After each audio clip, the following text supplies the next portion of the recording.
ഉൽപ്പത്തി പുസ്തകം 12-ാം അധ്യായത്തിലേക്കാണ്. ഉൽപ്പത്തി പുസ്തകം 12-ാം അധ്യായത്തിലാണ് കഴിഞ്ഞ 2-3 ആഴ്ചകളായിട്ട് നമ്മൾ പഠിച്ചുകൊണ്ടിരിക്കുന്നത്. ഇന്നും ആ 12-ാം അധ്യായത്തിലെ 1-2 കാര്യങ്ങളിലൂടെ പറയണമെന്നാണ് ഞാൻ താല്പര്യപ്പെടുന്നത്. അത് ഇപ്രകാരമാണ് നമ്മൾ കണ്ടത്.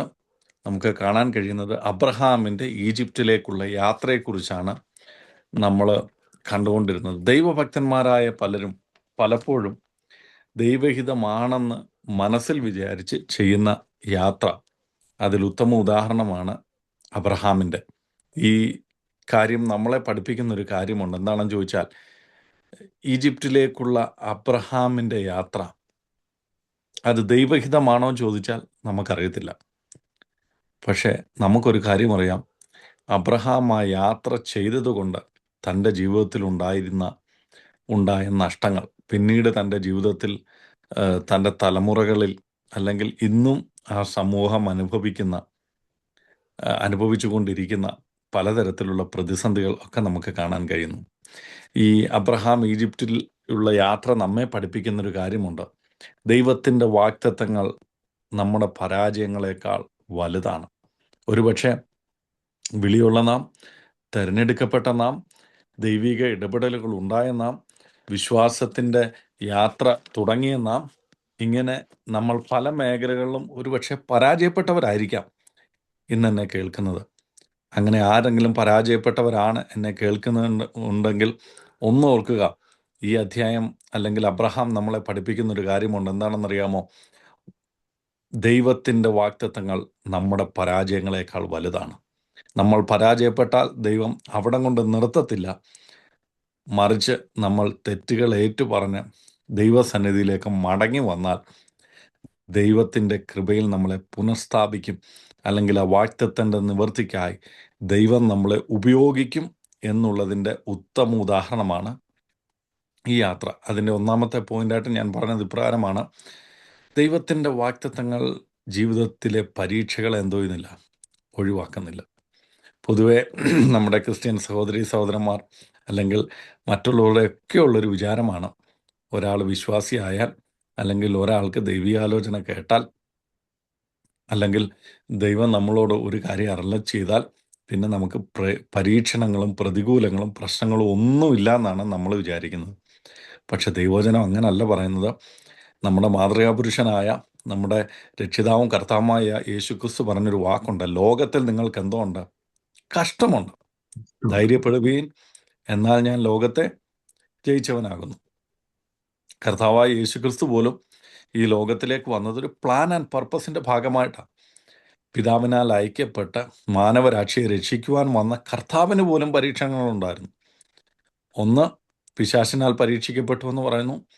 പിന്നെ നമുക്കറിയാം കൂട്ടു സഹോദരങ്ങൾ, കൂടെ ഉണ്ടായിരുന്നവർ. കർത്താവിന് പോലും അറിയായിരുന്നു ഈ യൂദയൊക്കെ ആരാണെന്ന്. പല സമയങ്ങളിൽ തന്നെ തള്ളിപ്പറഞ്ഞ ആൾക്കാരുണ്ട്. തന്നെ മറ്റു പല കാര്യങ്ങളിലൂടെ പ്രലോഭിപ്പിക്കാനൊക്കെ ശ്രമിച്ചുകൊണ്ട്.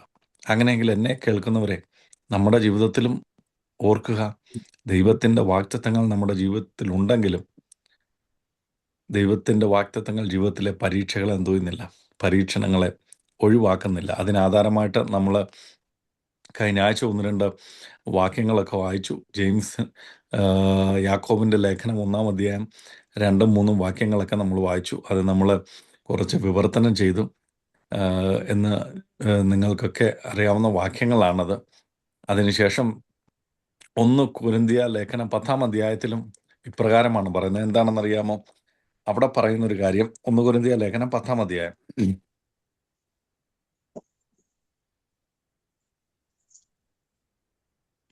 ദൈവം ദോഷങ്ങളാൽ പരീക്ഷിക്കുന്നില്ല. 13-ാമത്തെ വാക്യം.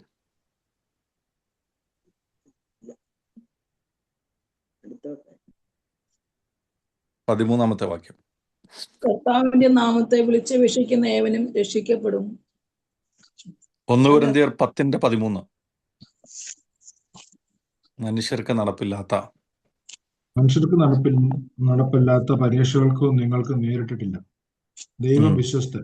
നിങ്ങൾക്ക് കഴിയുന്നതിന് മീതെ പരീക്ഷ നേരിടുവാൻ സമ്മതിക്കാതെ നിങ്ങൾക്ക് സഹിപ്പാൻ കഴിയേണ്ടതിന് പരീക്ഷയുടെ കൂടെ അവനെ പോക്കുവഴി ഉണ്ടാവും.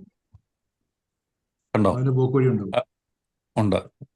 എന്ന് പറഞ്ഞാൽ ഒരു ഇംഗ്ലീഷിലൊരു ഫ്രേസ് ഉണ്ട്, God never close A door without opening A window. ദൈവം സകല ഒരു ചെറിയ വിൻഡോ, ഒരു കിളിവാതിലെങ്കിലും തുറന്നിടാതെ എല്ലാ വാതിലുകളും എന്തോ ചെയ്യത്തില്ലെന്ന്, അടയ്ക്കത്തില്ലെന്ന്. ഒരു നീക്കുപോക്കുണ്ട്, എല്ലാത്തിനും ഒരു നീക്കുപോക്കുണ്ട്, എല്ലാത്തിനും ഒരു നീക്കുപോക്കുണ്ട്. ഒരുപക്ഷെ ഭാരത്തിൽ, പ്രയാസത്തിൽ, ദുഃഖത്തിലൊക്കെ ഇരിക്കുന്ന ആൾക്കാർ വിചാരിക്കും എനിക്കൊരു നീക്കുപോക്കും ഇല്ലല്ലോ എന്ന്. ഇന്ന് വൈകുന്നേരം ഈ ദൈവവചനം കേൾക്കുന്നില്ലേ? നിങ്ങളെ ആശ്വസിപ്പിക്കാൻ ഈ ദൈവത്തിൻ്റെ വചനത്തിന് കഴിയുന്നില്ലേ? അതൊരു നീക്കുപോക്കല്ലേ? നമ്മൾ എന്തുകൊണ്ട് അങ്ങനെ വിശ്വസിക്കുന്നില്ല? നമ്മൾ എന്തുകൊണ്ട് അങ്ങനെ കരുതുന്നില്ല? നമ്മുടെ ദൈവം നീക്കുപോക്ക് നൽകുന്നൊരു ദൈവമാണ്. നമുക്കറിയാം, കർത്താവായ യേശുക്രിസ്തു ഒരിക്കൽ പത്രോസ് ഇങ്ങനെ വലിയ മസിലൊക്കെ പിടിച്ച് കർത്താവിൻ്റെ മുമ്പിൽ നിന്നപ്പം കർത്താവ് പറഞ്ഞു, പത്രോസേ, ഒരു കാര്യം അറിയാവോ? നിന്നെ എങ്ങനെ പാറ്റേണ്ടതിന് പിശാച് എന്തോ ചെയ്തു? എന്നോട് ചോദിച്ചു. ഞാൻ നിന്റെ വിശ്വാസം പോകരുതെന്ന് വിചാരിച്ച് സമ്മതിച്ചില്ല. നിങ്ങൾക്കറിയാവുന്ന വാക്യമാണെന്ന് ഞാൻ വിശ്വസിക്കുന്നു. അങ്ങനെയെങ്കിൽ എന്നെ കേൾക്കുന്നവരെ, പലപ്പോഴും ദൈവം നമ്മളെ ശരിക്കൊന്ന് പാറ്റാൻ അനുവദിക്കാത്ത എന്താണെന്നറിയോ? നമുക്കറിയാം, ഈ പാറ്റുക എന്നൊക്കെ പറഞ്ഞാൽ എന്നേക്കാൾ കൂടുതൽ നിങ്ങൾക്കൊക്കെ അറിയാവുന്നവരാ.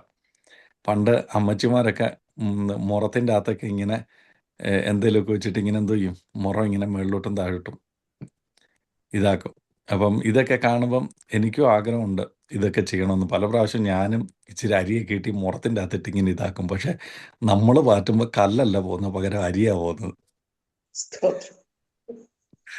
എന്ന് പറഞ്ഞുകൊണ്ടുള്ള അവസ്ഥയാണ്. കർത്താവ് പറയുന്ന, ഇടാ നിന്നെ പാറ്റിയ നീ എന്തോ ചെയ്യും? പുറത്തു പോകും. അതുകൊണ്ട് ഞാൻ കൂടെയുണ്ട്. അങ്ങനൊന്നും ദൈവം എന്തോ ചെയ്യത്തില്ല, വിട്ടുകൊടുക്കത്തില്ല. അപ്പോൾ ഓർക്കുക, ദൈവത്തിൻ്റെ വാഗ്ദത്തങ്ങൾ നമ്മുടെ ജീവിതത്തിലുണ്ടെങ്കിലും നമ്മുടെ ജീവിതത്തിൽ എന്തോ വരും? പരീക്ഷകൾ വരും. അത് ഏത് രീതിയിലാണെന്ന് എനിക്ക് പറയാൻ പറ്റത്തില്ല. ഒരുപക്ഷെ രോഗമായിരിക്കാം, സാമ്പത്തിക ബുദ്ധിമുട്ടായിരിക്കാം, കുടുംബ പ്രശ്നങ്ങളായിരിക്കാം, പ്രതിസന്ധികളായിരിക്കാം. കാര്യം ദൈവം നമ്മളെക്കുറിച്ച് ആഗ്രഹിക്കുന്ന ഒരു തലമുണ്ട്, ആ തലത്തിലെത്തണം. പുതിയ നിയമത്തിൽ പറഞ്ഞിരിക്കുന്ന ഒരു ഉദാഹരണം എനിക്ക് വളരെ ഇഷ്ടപ്പെട്ട ഒരു കാര്യമാണ്. അതിപ്രകാരമാണ്, കർത്താവായ യേശുക്രിസ്തു ഒരിക്കൽ വിശന്ന് ഇങ്ങനെ പോകുമ്പോൾ റോഡരികിൽ ഒരു അത്തി നിൽക്കുന്നു. അപ്പോൾ കർത്താവ് എന്തോ ചെയ്തു? ആ അത്തിയുടെ അടുത്തേക്ക് ചെന്ന് കഴിഞ്ഞപ്പോൾ അത്തിക്ക് ഇല മാത്രമേ ഉള്ളൂ, ഫലമില്ല. അപ്പോൾ അവിടെ ആ വാക്കിൽ പ്രത്യേകം എഴുതിയിട്ടുണ്ട്, അത് അത്തിയുടെ ഫലമല്ലായിരുന്നു. സീസൺ അല്ലായിരുന്നു. സീസൺ അല്ലായിട്ട് പോലും കർത്താവ് എന്തോ ചെയ്തു? അതിനെ ശപിച്ചു. അപ്പം അത് കാണിക്കുന്നത് ഇത്രയേ ഉള്ളൂ. ദൈവമക്കളായ നാം ഉപവാസ പ്രാർത്ഥന ഇരിക്കുമ്പോൾ നമ്മൾ നല്ല ഭയങ്കര ഭയഭക്തിയുള്ളവരാ, ദൈവഭക്തിയുള്ളവരാ. ഞായറാഴ്ച എന്ന് പറഞ്ഞാൽ നമ്മളെക്കാൾ വിശുദ്ധന്മാർ വേറെ ഈ ലോകത്തിലില്ല. പക്ഷെ ബാക്കിയുള്ള ദിവസവും ജീവിതത്തിൽ ഒരു പ്രതിസന്ധി വരുമ്പോഴോ, ഒരു പ്രശ്നം വരുമ്പോഴോ, ഭാരം വരുമ്പോഴോ, അങ്ങനെയെങ്കിൽ സുഖകാലത്തല്ല, പരീക്ഷണ കാലത്താണ് നമ്മുടെ വിശ്വാസം തെളിയിക്കപ്പെടേണ്ടത് എന്നാണ് ഈ അനുഭവങ്ങൾ നമ്മളെ പഠിപ്പിക്കുന്നത്. രണ്ടാമത്തെ കാര്യം നമ്മൾ കണ്ടു, ഭയം നമ്മെ വിശ്വാസത്തിൻ്റെ സ്ഥാനത്ത് നിന്ന് മാറ്റും. കാര്യം ദൈവം അബ്രാഹാമിനോട് പറഞ്ഞു, ഞാൻ നിനക്ക് എന്തോ ചെയ്യും? നിനക്കും നിന്റെ സന്തതിക്കും ഈ ദേശം തരുമെന്ന് പറഞ്ഞു. പക്ഷെ അബ്രഹാം ഇപ്പോൾ എന്തോ ചെയ്തു? ക്ഷാമം കാരണം അബ്രഹാം കനാൻ ദേശം വിട്ട് ഇപ്പം ഈജിപ്തിലേക്ക് പോയി. അങ്ങനെ അവിടെ ഭയം, നാളുകളെക്കുറിച്ചുള്ള ഭയം, ഭാവിയെക്കുറിച്ചുള്ള ഭയം, ഇനി എന്തായി തീരുമെന്നുള്ള ഭയം, ഇങ്ങനെ ഉള്ള ഭയം കൊണ്ട് എന്തോ ചെയ്തു? ആ സ്ഥലം ദൈവം നൽകപ്പെട്ട, വിശ്വാസത്താൽ നൽകപ്പെട്ട ആ സ്ഥാനത്ത് നിന്ന് അബ്രഹാം എന്ത് ചെയ്തു? മാറിപ്പോയി. മൂന്നാമതായിട്ട് നമ്മൾ കേട്ടു, ഭയം നമ്മുടെ ഉള്ളിൽ വർദ്ധിക്കുമ്പോൾ എന്ത് ചെയ്യും? വിശ്വാസം കുറഞ്ഞു വരും. ഭയം വരുമ്പോൾ എന്തു ചെയ്യും? വിശ്വാസം കുറയും. അത് കഴിഞ്ഞ് നമ്മൾ ചിന്തിച്ചൊരു കാര്യമാണ്, മനുഷ്യബുദ്ധിയെ ആശ്രയിക്കുന്നത് പ്രശ്നങ്ങളിലേക്ക് നയിക്കും. ഭയത്തെപ്പറ്റി നമ്മൾ കണ്ടു, മനുഷ്യഭയം ഒരു കെണിയാണ്. യഹോവയാൽ ത്യജിക്കപ്പെട്ടവൻ എന്തോ ചെയ്യും? അതിൻ്റെ അകത്ത് പോയി വീഴും. എന്നാൽ യഹോവയിൽ ആശ്രയിക്കുന്നവനോ അതിൽ നിന്ന് വിടുവിക്കപ്പെടുമെന്ന് നമ്മൾ വായിച്ചു. അങ്ങനെയെങ്കിൽ എന്നെ കേൾക്കുന്നവരെ, നമ്മുടെ ജീവിതത്തിൽ നിന്ന് എന്തോ ചെയ്യണം? ഭയം. സമയാസമയങ്ങളിൽ ഭയം നമ്മളെ അലട്ടാറുണ്ട്. എന്നെയും അങ്ങനെ ജീവിതത്തിൽ പല പല സമയങ്ങളിലും എന്നെ ഇങ്ങനെ ഭയം അലട്ടിയിട്ടുണ്ട്. ഭയം അലട്ടുന്ന സമയത്തൊക്കെ ഞാൻ ദൈവത്തിൽ ആശ്രയിക്കും. സങ്കീർത്തനക്കാരൻ പറയുന്നത് പോലെ നമുക്കും പറയാം, ഞാൻ ഭയപ്പെടുന്ന നാളിൽ എന്തോ ചെയ്യും, നിന്നിൽ ആശ്രയിക്കും. നമ്മൾ ദൈവത്തിൽ ആശ്രയിക്കുന്നവരായിട്ട് മാറണം. ഭയം എപ്പോഴെല്ലാം നമ്മുടെ ജീവിതത്തിൽ വരുന്നോ, അന്നേരം എന്തോ ചെയ്യണം, ദൈവത്തിൽ ആശ്രയിക്കാൻ നാം പഠിക്കണം. നമുക്കറിയാം, കർത്താവായ യേശുക്രിസ്തു ഒരു രാത്രിയിൽ അപ്പോസ്തലന്മാർ സഞ്ചരിച്ചിരുന്ന പടകിൻ്റെ അടുത്തേക്ക് വരികയാണ്. പെട്ടെന്ന് അവർ വിളിച്ചു പറഞ്ഞു, അയ്യോ ഭൂതം. അപ്പോൾ കർത്താവ് പറഞ്ഞു, ഇത് ഞാനാ. അത് കേട്ട മാത്രയിൽ പത്രോസ് അപ്പോസ്തലൻ പറഞ്ഞു, കർത്താവെ, നീ ആണെങ്കിൽ എനിക്ക് എന്തോ ചെയ്യണം, നിന്നോടുകൂടെ വെള്ളത്തിന് മീതെ എനിക്കൊന്ന് നടക്കണം. കർത്താവ് പറഞ്ഞു, വാ പത്രോസേ. കർത്താവിൻ്റെ വാക്ക് കേട്ട് കർത്താവിൻ്റെ മുഖത്തേക്ക് നോക്കി വെള്ളത്തിൻ്റെ മീതെ നടന്ന പത്രോസ് ഒരു നിമിഷം ഒന്ന് തിരിഞ്ഞു നോക്കി എന്നാ ദൈവചനം പറയുന്നത്. തിരിഞ്ഞു നോക്കിയപ്പോൾ എന്തോ ചെയ്തു, ഓളത്തെ കണ്ട്, കടലിനെ കണ്ട് ഭയപ്പെട്ടു. അടുത്ത നിമിഷം എന്താ സംഭവിച്ചെന്നറിയോ, താൻ മുങ്ങിപ്പോയി. എന്നിട്ട് പറഞ്ഞ, കർത്താവേ, എൻ്റെ കരത്തെ പിടിക്കണമെന്ന്. അങ്ങനെയെങ്കിൽ എന്നെ കേൾക്കുന്നവരെ, ഈ ലോകത്തിൻ്റെ ഓളങ്ങൾ, പ്രതിസന്ധികളുടെ മധ്യത്തിൽ മുങ്ങിപ്പോകുന്നതിന് മുമ്പ് തന്നെ നമുക്ക് എന്തോ ചെയ്യാം, ആ കർത്താവിലേക്ക് മാത്രം നമുക്ക് നോക്കാം. നമ്മൾ അടുത്തതായി കേട്ട മനുഷ്യബുദ്ധിയിൽ ആശ്രയിക്കുന്നത് പ്രശ്നങ്ങളിലേക്ക് നയിക്കും. ഇവിടെ അബ്രഹാം കാണിച്ച ഒരു ചെറിയ തെറ്റെന്ന് പറഞ്ഞാൽ, ദൈവസന്നിധിയിലിരുന്ന് ദൈവിക ആലോചന ചോദിക്കേണ്ട മനുഷ്യൻ, ദൈവ വിളിയുണ്ടെന്നും ദൈവിക പദ്ധതിയിലാണ് ഞാനെന്നും തിരിച്ചറിഞ്ഞ അബ്രഹാം ആ നിമിഷം എന്തോ ചെയ്തില്ല, ദൈവത്തോട് ചോദിച്ചില്ല. നമ്മുടെ ജീവിതത്തിലും പലപ്പോഴും അങ്ങനെ, നമ്മൾ വിശ്വാസികളാണ്, ഒരു കാര്യമൊക്കെ വരുമ്പോൾ എടുത്ത് ചാടി ചെയ്തിട്ട് നമ്മളെന്ത് ചെയ്യും, അത് സക്സസ് ആണെങ്കിൽ നമ്മൾ ദൈവത്തിന് നന്ദി പറയാം, ഇല്ലെങ്കിൽ നമ്മൾ ദൈവത്തോട് ചോദിക്കും, ദൈവമേ, എന്നോട് ഈ കൊടുംചതി നീ ചെയ്തല്ലോ. അപ്പോൾ ദൈവം നമ്മളോട് തിരിച്ചു ചോദിക്കുന്ന ഒരു ചോദ്യമുണ്ട്, നീ എന്നോട് ചോദിച്ചിട്ടാണോ ഇതിനിറങ്ങിയത്? എന്നോട് ചോദിച്ചിട്ടാണോ ഇറങ്ങിയത്? അങ്ങനെയെങ്കിൽ എന്നെ കേൾക്കുന്നവരെ, നമ്മുടെ മനുഷ്യബുദ്ധിയിൽ ആശ്രയിക്കുന്നതിനേക്കാൾ നമുക്ക് യഹോവയിൽ ആശ്രയിക്കാം. അതുകൊണ്ടാണ് സങ്കീർത്തനക്കാരൻ പറഞ്ഞിരിക്കുന്നത്, 118 സങ്കീർത്തനം 8 വാക്യം ഇപ്രകാരമാണ് പറയുന്നത്, മനുഷ്യരിൽ ആശ്രയിക്കുന്നതിനേക്കാൾ യഹോവയിൽ ആശ്രയിക്കുന്നത് നല്ലത്. 118:8 വായിക്കാമോ?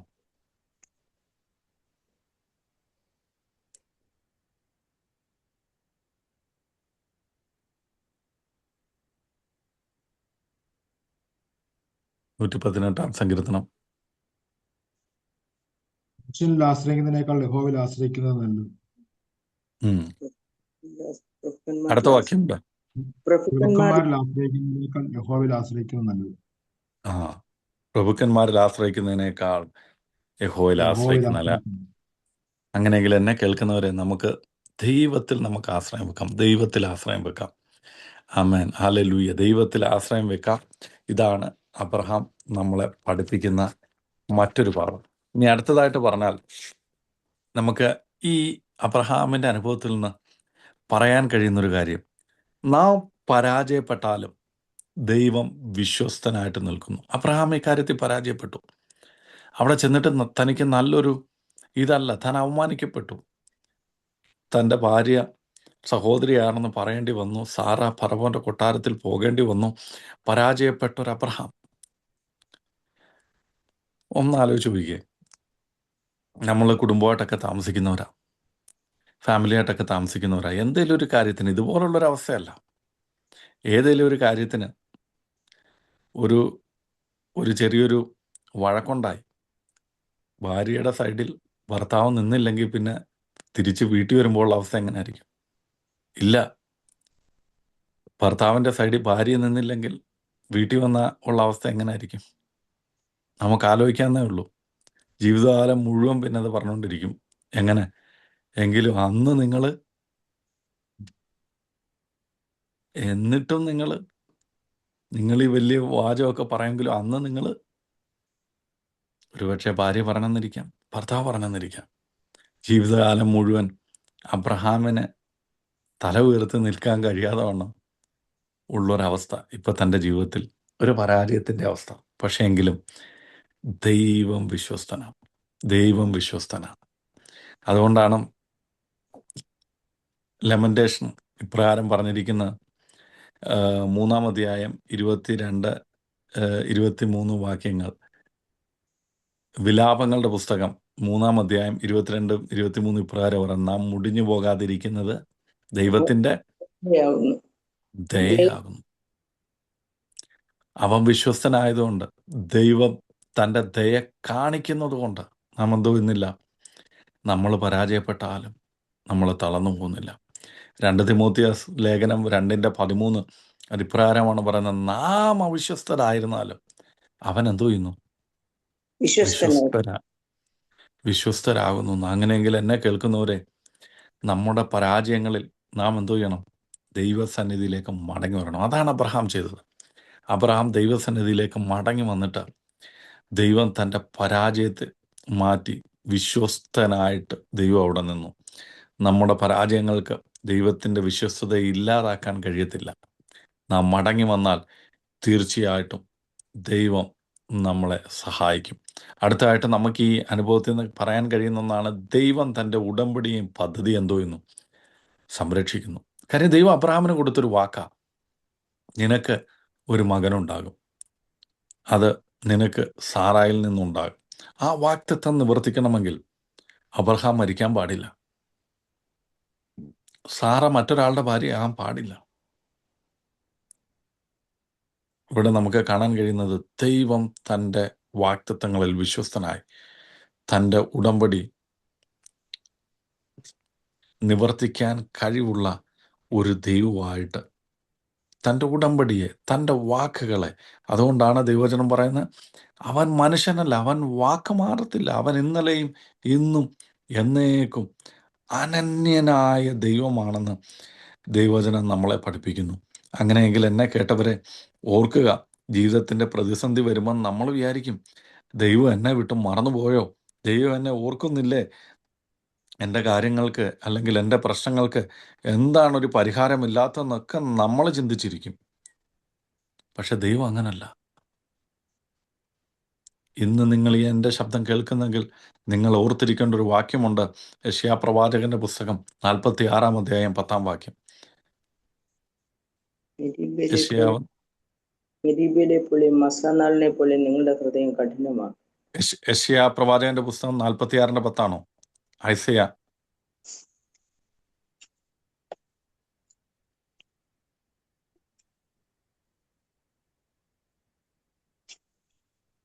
യെശയ്യാ 46-10 പൂർവ്വകാലത്ത് തന്നെ അങ്ങനെയാണെന്ന് തോന്നുന്ന വാക്യം. ആരംഭത്തിൽ തന്നെ അവസാനവും പൂർവ്വകാലത്ത് തന്നെ മേലാൽ സംഭവിപ്പാനുള്ളതും ഞാൻ പ്രസ്താവിക്കുന്നു. എന്റെ കണ്ടോ? ആലോചന നിവർത്തിയാകും. കണ്ടോ? അപ്പൊ ദൈവം പറയുകയാണ്, ഒന്നുകൂടെ ഒന്ന് വായിച്ചേ ആൻറ്റി ദയവായിട്ട്. ആരംഭത്തിൽ തന്നെ അവസാനവും പൂർവ്വകാലത്ത് തന്നെ മേലാൽ സംഭവിപ്പാനുള്ളതും ഞാൻ പ്രസ്താവിക്കുന്നു. കണ്ടോ? എന്റെ ആലോചന ആരംഭത്തിൽ തന്നെ ആദിൽ തന്നെ എല്ലാം അറിയുന്നത്. അതുകൊണ്ടാണ് നമ്മൾ പാടുമ്പോഴും പ്രാർത്ഥിക്കുമ്പോഴൊക്കെ പറയുന്നത്, അവൻ ആദിയും അന്ത്യമാണ്, ഹീസ് ആൽഫ ആൻഡ് ഒമേഗ. ആരംഭത്തിൽ തന്നെ അവസാനം. നമ്മുടെ ജീവിതാവസാനം എങ്ങനെ ആവുമെന്ന് നമുക്കറിയത്തില്ല, പക്ഷെ ദൈവത്തിനറിയാം. നമ്മുടെ ഈ യാത്ര എവിടെ കൊണ്ട് തീരുമെന്ന് നമുക്കറിയത്തില്ല, പക്ഷെ ദൈവത്തിനറിയാം. നമ്മളോട് പറഞ്ഞ വാക്തത്വങ്ങൾ എങ്ങനെ നിറവേറ്റുമെന്ന് നമുക്കറിയത്തില്ല, പക്ഷെ ദൈവത്തിനറിയാം. അങ്ങനെയെങ്കിൽ എന്നെ കേൾക്കുന്നവരെ ആലോചിക്കുക, നമ്മുടെ പരാജയങ്ങളിലും അവൻ വിശ്വസ്തന. ദൈവം തൻ്റെ ഉടമ്പടിയെ അല്ലെങ്കിൽ വാക്തത്വത്തെ സംരക്ഷിക്കുന്ന ദൈവമാണ്. കാര്യം എന്താണെന്നറിയാമോ? ആരംഭത്തിൽ തന്നെ അതിൻ്റെ അവസാനം അറിയാം. നമുക്ക് പിന്നീട് കാണാൻ കഴിയുന്ന വാക്തത്വം ചെയ്ത മെഷിയ അബ്രഹാമിൻ്റെ സന്തതിയിലൂടെ വന്നത്. അബ്രഹാമിന് ദൈവം ഇസാക്കിനെ നൽകി, ഇസാക്കിലൂടെ യാക്കോബ്, യാക്കോബിലൂടെ യോസഫ്, അങ്ങനെ പൂർവ്വപിതാക്കന്മാർ വന്ന് അവസാനം വാഗ്ദത്ത പുത്രനായ ആര്? മശിഹ അബ്രഹാം എന്ന പിതാവിൻ്റെ തലമുറയിൽ ഉണ്ടാവാനിടയായിത്തീർന്നു. അങ്ങനെയെങ്കിൽ എന്നെ കേൾക്കുന്നവരെ, മനുഷ്യന്റെ തെറ്റുകൾക്ക് ദൈവത്തിന്റെ പദ്ധതികളെ എന്തു ചെയ്യാൻ പറ്റത്തില്ല, തടയിടാൻ കഴിയത്തില്ല. തെറ്റുകളുള്ള മനുഷ്യൻ അവൻ വിശ്വാസത്തോടെ ദൈവസന്നിധിയിൽ മടങ്ങി വന്ന് ദൈവത്തോട് അപേക്ഷിച്ചാൽ തൻ്റെ പദ്ധതികളെ ദൈവം നിവർത്തിക്കുമെന്ന് ഈ അധ്യായം നമ്മളെ പഠിപ്പിക്കുന്നു, ഈ യാത്ര നമ്മളെ പഠിപ്പിക്കുന്നു. പരാജയം ഒരിക്കലും നമ്മുടെ വിശ്വാസ ജീവിതത്തിൻ്റെ അവസാനമല്ല. വാഗ്ദത്തങ്ങളുടെ അവസാനമല്ല. നമുക്കറിയാം, ഈജിപ്തിലേക്ക് നിന്ന് മടങ്ങിയ ശേഷം അബ്രഹാം വീണ്ടും ബഥേലിലെത്തി ദൈവത്തെ ആരാധിച്ച് മുന്നോട്ട് പോകുന്ന അബ്രഹാമിനെ നമുക്ക് കാണാൻ കഴിയും. ഏഴാമതായിട്ട് നമുക്ക് കാണാൻ കഴിയുന്ന സംഭവം ഇപ്രകാരമാണ്. ഈജിപ്തിലെ നമ്മുടെ തെറ്റുകളെ പോലും ദൈവം എന്തു ചെയ്യും? ഉപയോഗിക്കാൻ കഴിയും. ഈജിപ്തിൽ ഉണ്ടായ അനുഭവം അബ്രഹാമിൻ്റെ വിശ്വാസത്തെ എന്തോ ചെയ്യാൻ പറ്റി? വളർത്താൻ കഴിഞ്ഞു. ഇനിയും ഈജിപ്തിനെ പറ്റിയും ഇതുപോലെ ഈ പോയിന്റുകളെ പറ്റിയും എനിക്ക് പറയാൻ അധികമുണ്ട്. എന്നാൽ ഇന്ന് ഞാനിതിൽ നിന്ന് ഒരു കാര്യം ചൂണ്ടിക്കാണിച്ചുകൊണ്ട് നമ്മൾ പ്രാർത്ഥിക്കാൻ പോകുകയാണ്. ഈ അധ്യായത്തിലേക്ക് തന്നെ നമുക്ക് മടങ്ങി വരാം. 12-ാം അധ്യായം. ഇനിയും അടുത്ത ക്ലാസ്സിൽ നമുക്ക് ഈ പോയിന്റിനെ പറ്റി, അല്ലെങ്കിൽ ഈജിപ്റ്റ് എന്താണ്, ആത്മീക ഈജിപ്റ്റ് എന്താണ് എന്നുള്ളത് നമുക്ക് പഠിക്കാം. പക്ഷേ അതിനു മുമ്പായിട്ട് ഞാൻ നിങ്ങളോട് പറയാൻ താല്പര്യപ്പെടുന്ന ഒരു കാര്യം, ഈ അധ്യായത്തിൽ നിന്ന് നമുക്ക് കാണുവാൻ കഴിയുന്ന 12-ാം അധ്യായം. ഇതിനുശേഷം നമ്മളൊന്ന് ആ വിഷയത്തിന് വേണ്ടി ഒന്ന് പ്രാർത്ഥിക്കാൻ പോകുകയാണ്. അതുകൊണ്ടാണ് ഞാൻ പെട്ടെന്ന് ആ വിഷയത്തിലേക്ക് വന്നത്. എല്ലാവരും എടുത്തുവെന്ന് ഞാൻ വിശ്വസിക്കുക. എല്ലാവരും ഈ വിഷയം 12-ാം അധ്യായം ഒന്ന് എടുത്താട്ടെ. എല്ലാവരും എടുത്തുവെന്ന് ഞാൻ വിശ്വസിക്കുന്നു. 13-ാം അധ്യായം ആദ്യത്തെ വാക്യം, 1-2 വാക്യം. ഇങ്ങനെ അബ്രാമും ഭാര്യയും അവനുള്ളതൊക്കെയും അവനോടുകൂടെ ലോത്തും മിസ്രൈമിൽ നിന്ന് പുറപ്പെട്ട് തെക്കേ ദേശത്ത് വന്നു. കന്നുകാലി, വെള്ളി, പൊന്ന് ഈ വകയിൽ അബ്രാം ബഹുസമ്പന്നനായിരുന്നു. അവൻ തന്റെ യാത്രയിൽ തെക്ക് നിന്ന് ബേഥേൽ വരെയും ബേഥേലിനും ഹായിക്കും മധ്യേ തനിക്ക് ആദിയിൽ കൂടാരം ഉണ്ടായിരുന്നതും താൻ ആദിയിൽ ഉണ്ടാക്കിയ യാഗപീഠം ഇരുന്നതുമായ സ്ഥലം വരെയും ചെന്നു. അവിടെ അബ്രഹാം യഹോവയുടെ നാമത്തിൽ ആരാധിച്ചു. കണ്ടോ, ഇവിടെ കാണുന്നത് തെറ്റുകൾക്ക് ശേഷം ജീവിതത്തിൽ തെറ്റ് പറ്റിയെന്ന് മനസ്സിലാക്കിയ അബ്രഹാം ചെയ്ത ഒരു കാര്യം എന്താണ്? മടങ്ങി വന്നു. നേരത്തെ യാഗപീഠം ഇരുന്ന സ്ഥലത്ത് വന്നു. അവിടെ വന്ന് എന്തോ ചെയ്തു? ദൈവത്തെ ആരാധിച്ചു. വേണമെങ്കിൽ ഇപ്രകാരം പറയാം, മടങ്ങി വരിക, യാഗപീഠം പുതുക്കി പണിയുക, ദൈവത്തെ ആരാധിക്കുക. 3 സ്റ്റെപ്പ്. മടങ്ങി വരിക, യാഗപീഠം പുതുക്കി പണിയുക, ദൈവത്തെ ആരാധിക്കുക. Come back, restore and worship the lord. 3 കാര്യം. ഇത് മനസ്സിലിരിക്കണം. ഇനിയും നമ്മൾ ഇത് എന്താണ് ഇതിൻ്റെ ആവശ്യകത എന്നുകൊണ്ട് നമ്മൾ പഠിക്കാൻ പോകുകയാണ്. അടുത്ത വാക്യം വരുമ്പോൾ 7-ാമത്തെ വാക്യം. അബ്രഹാമിന്റെ കന്നുകാലികളുടെ ഇടയന്മാർക്കും ലോത്തിന്റെ കന്നുകാലികളുടെ ഇടയന്മാർക്കും തമ്മിൽ പിണക്കമുണ്ടായി. കനാന്യരും ഫെരിസ്യരും അന്ന് ദേശത്ത് പാർത്തിരുന്നു. അതുകൊണ്ട് അബ്രാം ലോത്തിനോട്, എനിക്കും നിനക്കും എന്റെ ഇടയന്മാർക്കും നിന്റെ ഇടയന്മാർക്കും തമ്മിൽ പിണക്കമുണ്ടാകരുത്, നാം സഹോദരന്മാരല്ലോ. കണ്ടോ, ഇവിടെ കാണുന്നത് മടങ്ങി വന്ന് എല്ലാം റിസ്റ്റോർ ചെയ്ത് ദൈവത്തെ ആരാധിച്ച് അബ്രഹാമിന്റെ ജീവിതത്തിൽ അടുത്തൊരു കാര്യം എന്താണ്? ഇപ്പോൾ അവരുടെ നടുവിലൊരു പിണക്കം. ഈ ലോത്ത് എന്ന് പറഞ്ഞാൽ അബ്രഹാമിന്റെ ആരാണ്? അനിയന്റെ മകനാ. അബ്രഹാമിന് മക്കളില്ലാത്തതുകൊണ്ട് അബ്രഹാമിന്റെ ഒരു മകന്റെ സ്ഥാനത്താണ് ആര്? ലോത്ത്. ഇപ്പൊ നമുക്കറിയാമല്ലോ, നമ്മുടെ ചേട്ടന്മാരുടെ അനിയന്മാരുടെ മക്കളെയൊക്കെ നമ്മളെന്ത് വിളിക്കുന്നത്? മക്കളെന്ന് തന്നെ വിളിക്കുന്നു. അവര് നമുക്കെന്തോ മക്കളെ പോലെ. അப்புறம் അബ്രഹാമിന്റെ മകനെ പോലുള്ള ഒരു വ്യക്തിയാണ് ആര്? ലോത്ത്. ഇപ്പം കണ്ടോ, മടങ്ങി വന്ന അബ്രഹാമിന്റെ കുടുംബത്തിന്റെ അകത്ത് ഒരു പ്രശ്നം. എന്താണ് പ്രശ്നം? അവരുടെ ഇടയന്മാർ തമ്മിൽ ഇപ്പോൾ പ്രശ്നം ഉണ്ടായിരിക്കുക. അപ്പോൾ അബ്രഹാം, ദൈവഭക്തനായ അബ്രഹാം പറയുന്ന വാക്ക് ഇപ്രകാരമാണ്. 8-ാമത്തെ വാക്യം, 8-9.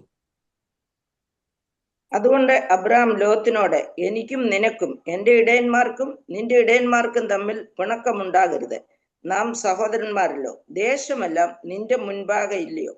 എന്നെ വിട്ടുപിരിഞ്ഞാലും നീ ഇടത്തോട്ടെങ്കിൽ ഞാൻ വലത്തോട്ട് പോയിക്കൊള്ളാം, നീ വലത്തോട്ടെങ്കിൽ ഞാൻ ഇടത്തോട്ട് പോയിക്കൊള്ളാം എന്ന് പറഞ്ഞു.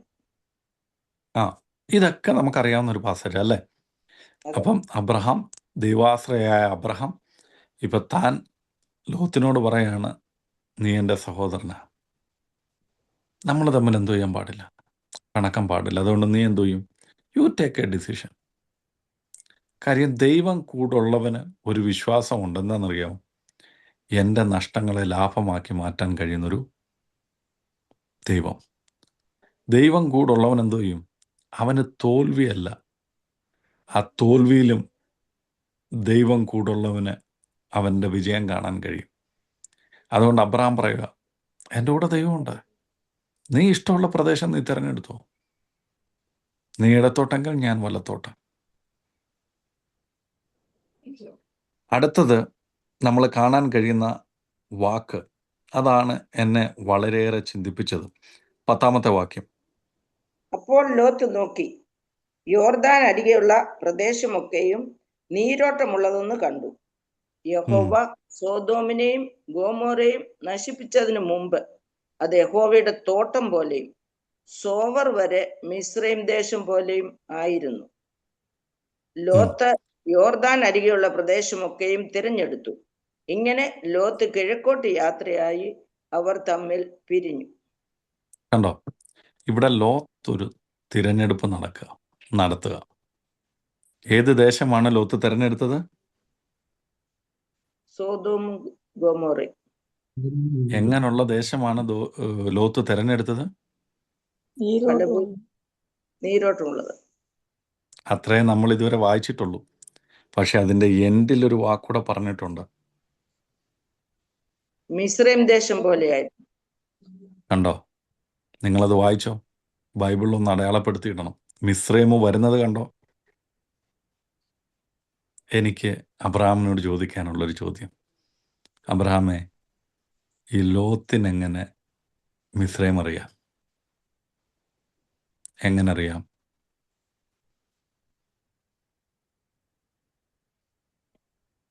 എങ്ങനെ അറിയാം സഹോദരങ്ങളെ? നേരത്തെ മിസ്രൈമിൽ പോയിരുന്നു. പറഞ്ഞോ.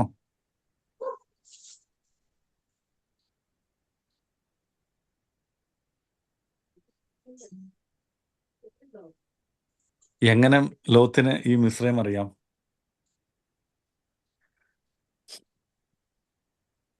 അബ്രഹാം ആരെ കൊണ്ടുപോയി? ലോത്തിനെ കൊണ്ടുപോയി. അവിടെ ചെന്ന് കഴിഞ്ഞപ്പോഴത്തേന് അന്നത്തെ ഏറ്റവും വലിയ രാജ്യങ്ങളിലൊന്ന്, അല്ലെങ്കിൽ പട്ടണങ്ങളിലൊന്നാണെന്ത്, അല്ലെങ്കിൽ രാജ്യങ്ങളിലൊന്നാണ് നാഗരികതയുള്ള, നമ്മുടെ ഭാഷയിൽ പറഞ്ഞാൽ താമസിക്കാൻ പറ്റിയ സ്ഥലം, സിറ്റി, പിള്ളേരുടെ വിദ്യാഭ്യാസം, ബാക്കിയുള്ള കാര്യം എല്ലാം നോക്കുമ്പോൾ മിസ്രൈം എങ്ങനെ ടോപ്പ. ഇവിടേക്ക് ആര് പോയി? അബ്രഹാം പോയി. അബ്രഹാം പോയി മടങ്ങി വന്നിട്ടും അബ്രഹാം അതിൽ നിന്നൊക്കെ രക്ഷപ്പെട്ടു. എങ്ങനെ? മടങ്ങി വന്ന് യാഗപീഠം പുതുക്കി പണിത് ദൈവത്തെ ആരാധിച്ച് തൻ്റെ വിശ്വാസത്തിലേക്ക് അബ്രഹാം എന്തോ ചെയ്തു? മടങ്ങി വന്നു. എന്നോട് ചേർന്ന് എല്ലാവരും പറയണം, അബ്രഹാം എന്തോ ചെയ്തു? മടങ്ങി വന്നു. പക്ഷെ ഒരവസരം കിട്ടിയപ്പോൾ ഇപ്പൊ ലോത്തിന് പിന്നെ എങ്ങോട്ട് പോകണമെന്ന് ആഗ്രഹം? മിസ്രൈമിലേക്ക്. മിസ്രൈം കിട്ടിയില്ലേ? മിസ്രൈം പോലുള്ളൊരു ദേശം. കണ്ടോ? അപ്പൊ ലോത്തിന്റെ മനസ്സിൽ ഇപ്പോഴെന്താ കിടക്കുന്നത്? മിസ്രൈം. എന്നെ കേൾക്കുന്ന പ്രിയ മാതാപിതാക്കളെ, നമ്മൾ ഇവിടുന്ന് പഠിക്കേണ്ട ഒരു പാഠമുണ്ട്. എന്താണെന്നറിയാമോ? നമ്മൾ പല തെറ്റുകളിലേക്കും നമ്മൾ പോയി ചാടും. കൂട്ടത്തിൽ ആരും വരും? നമ്മുടെ തലമുറകളും. നിങ്ങൾ ശ്രദ്ധിച്ചു കേൾക്കണം, നമ്മുടെ തലമുറകളും എന്തോ ചെയ്യും? നമുക്ക് ദൈവവിശ്വാസം ഉള്ളതുകൊണ്ട്, വിളിയുള്ളതുകൊണ്ട്, തെരഞ്ഞെടുപ്പുള്ളതുകൊണ്ട് ദൈവത്തോട് തെറ്റുകൾ ഏറ്റുപറഞ്ഞ് നമ്മൾ അനുദപിച്ച് എന്തോ ചെയ്യും? മടങ്ങി വരും. നമ്മുടെ തലമുറകളോ ആർക്കെങ്കിലും ഗ്യാരണ്ടി പറയാൻ പറ്റുമോ? പറ്റുമോ? അങ്ങനെ നശിച്ചു പോയത് എന്തോരം കുടുംബങ്ങളുണ്ടെന്നേ, അങ്ങനെ നശിച്ചു പോയ എന്തോരം തലമുറകളുണ്ടെന്നേ.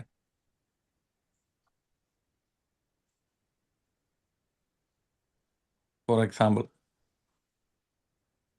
എൻ്റെ കാര്യം തന്നെ അങ്ങ് പറയാം. ഞാനൊരു സഭയുടെ, ഒരു കൊച്ചു സഭയുടെ പാസ്റ്റർ. അപ്പം നിങ്ങളൊക്കെ അതിലെ വിശ്വാസികളാണെന്ന് അങ്ങ് വിചാരിക്കുക. അപ്പം നിങ്ങൾക്ക് എന്നെ ഇഷ്ടമല്ല, എന്തെങ്കിലും കാര്യത്തിലൊക്കെ വിയോജിപ്പുണ്ടെന്നങ്ങ് വിചാരിക്കുക. നമ്മൾ പ്രാർത്ഥന കഴിഞ്ഞ് വരുമ്പോൾ, വണ്ടിക്കകത്ത് വരുമ്പോൾ, ഇല്ലെങ്കിൽ വീട്ടിൽ വന്നിരുന്നിട്ട് നമ്മൾ പറയും, എന്ത് ചെയ്യും, ഇന്ന് ആ പുള്ളി പ്രസംഗിച്ച പ്രസംഗം, അല്ലെങ്കിൽ ആ പുള്ളിയുടെ സ്വഭാവം, ഇല്ലെങ്കിൽ ആ പുള്ളിയുടെ ഭാര്യയുടെ സ്വഭാവം, കുഞ്ഞുങ്ങളുടെ സ്വഭാവം എന്നൊക്കെ പറഞ്ഞ് നമ്മളെന്തോ ചെയ്യും? ഭയപ്പെടുത്തും. ഞാനൊരു ചെറിയ ഉദാഹരണം പറയും. എന്നിട്ട് നമ്മൾ പ്രാർത്ഥന യേശപ്പാ, വാക്കിലും പ്രവൃത്തിയിലും ചിന്തയിലും ഒക്കെ വന്നു പോയത് എന്തോ ചെയ്യണം? ക്ഷമിക്കണം. മറ്റുള്ള ക്ഷമിക്കണേ. അല്ലെങ്കിൽ അടുത്ത പ്രാവശ്യം പാസ്റ്ററെ കാണുമ്പോൾ കൈ തന്ന് കെട്ടിപ്പിടിച്ച് ഒരു ഉമ്മയൊക്കെ കൊടുത്ത് കത്തർമേശയ്ക്ക് ചെയ്യുന്നതാണല്ലോ. നമ്മളെന്തോ ചെയ്തു? ഉറപ്പായി റെസ്റ്റോറായി. പക്ഷെ കുഞ്ഞുങ്ങളോ? എന്റെ ഹൃദയത്തിൽ എഴുതിയത്. ഇന്ന് നമ്മൾ പ്രാർത്ഥിക്കാൻ പോവാം. ആമീൻ. നമ്മൾ പ്രാർത്ഥിക്കാൻ പോവാം. നമ്മൾ പറയണം, കർത്താവേ, ഞങ്ങളുടെ തലമുറകൾ ലോത്തിനെ പോലൊരു ഡിസിഷൻ എന്തായിരുന്നു? അവരുടെ ജീവിതത്തിലേക്ക് പല മിശ്രയമും ഞങ്ങളുടെ തീരുമാനങ്ങളിലൂടെ വന്നുപോയി. അതിൻ്റെ ഭവിഷ്യത്ത് ഇന്ന് നമ്മൾ അനുഭവിക്കുക. നമുക്കറിയാം, ലോത്തിനെ പിന്നെ രക്ഷിക്കാൻ വേണ്ടി അബ്രഹാം എത്ര പ്രാവശ്യം പോകേണ്ടി വന്നെന്നറിയാമോ? ഒരിക്കൽ ഒരു യുദ്ധം വന്നിട്ട്, നമ്മൾ വരുന്ന അടുത്ത അധ്യായങ്ങളിലേക്ക് ഉള്ളതുകൊണ്ടാണ് ഞാനത് ഡീറ്റെയിൽ ആയിട്ട് പറയാത്തത്. ഇന്ന് നമ്മൾ ഒരുമിച്ച് പ്രാർത്ഥിച്ച് നമ്മളിവിടെ നിന്ന് അവസാനിപ്പിക്കാൻ പോവുകയാണ്. അബ്രഹാമേ, ഈ ലോകത്തിന് മിശ്രയം കാണിച്ചു കൊടുത്ത ആരാ? ഒരു ക്ഷാമം വന്നപ്പോൾ ദൈവഹിതമല്ലാതെ സ്വന്തം ബുദ്ധിയിൽ ആശ്രയിച്ച് ഭയപ്പെട്ട്, ഹല്ലേലൂയ, ദൈവഹിതമല്ലാതെ ഒരു തീരുമാനമെടുത്ത് മിസ്രൈമിൽ പോയി മടങ്ങി വന്ന് റിസ്റ്റോർ ചെയ്ത് ദൈവസന്നിധി വന്ന അബ്രഹാമിൻ്റെ ജീവിതത്തിൽ നിന്ന് എന്തോ മാറി? ഈ ഈജിപ്റ്റ് മാറി, ഈ മിസ്രൈം മാറി. പക്ഷെ കൂടെ പോയ മകന് തുല്യനായ, ഇല്ലെങ്കിൽ അബ്രഹാമിൻ്റെ മകനെന്ന് അറിയപ്പെടുന്ന ആരുടെ മനസ്സിൽ ഇപ്പോഴും മിസ്രൈമുണ്ട്? ലോകത്തിൻ്റെ മനസ്സിലുണ്ട്. തൻ്റെ ജീവിതത്തിൽ ഒരു തീരുമാനം എടുക്കേണ്ട അവസ്ഥ വന്നപ്പോഴത്തേക്കിന് ലോത്ത് തിരഞ്ഞെടുത്ത സ്ഥലം. അതുകൊണ്ടാണ് ദൈവവചനം അവിടെ എഴുതിയിരിക്കുന്നത്, ദൈവം സോദോമിനും ഗോമോറയും നശിപ്പിക്കുന്നതിന് മുമ്പ് ഇത് യഹോവയുടെ തോട്ടം പോലെയും മിസ്രൈം പോലെയും ആയിരുന്നു. മിസ്രൈം പോലും ആയിരുന്നു. അങ്ങനെയെങ്കിൽ എന്നെ കേൾക്കുന്നവരെ, ഇന്ന് രാത്രി നമുക്ക് ദൈവസന്നിധിയിലേക്കൊന്ന് മടങ്ങി വരാം. എന്നിട്ട് നമുക്ക് അല്പസമയം കണ്ണുകൾ അടച്ച് ദൈവസന്നിധിയിലൊന്ന് ധ്യാനിച്ചാട്ട്, എന്നിട്ട് ദൈവം നമ്മളെ എന്തെങ്കിലുമൊക്കെ ഓർപ്പിക്കുന്നുണ്ടെങ്കിൽ നമുക്ക് ദൈവത്തോടങ്ങ് ഏറ്റു പറയാം.